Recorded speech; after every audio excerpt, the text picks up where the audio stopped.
Welcome to Penrose Learning, where we make understanding easy. In this video, I will explain how to connect your Zen PS5.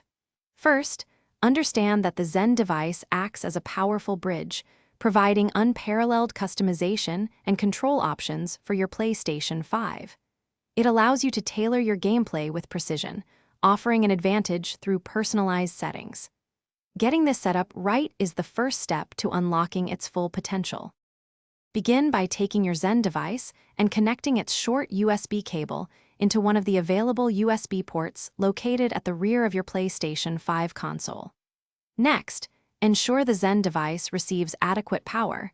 Connect a separate power cable, typically a micro USB, to the Zen's designated power input port. This stable power supply is critical for its reliable operation during gameplay.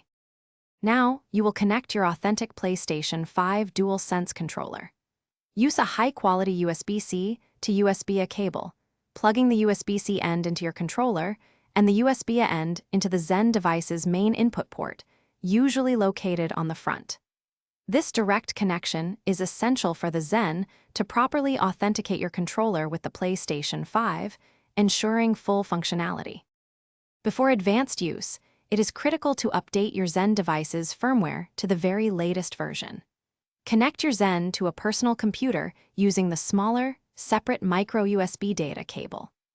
Launch the Zen Studio software on your computer, navigate to the Programmer tab, and simply follow the on-screen prompts to download and install any available firmware updates.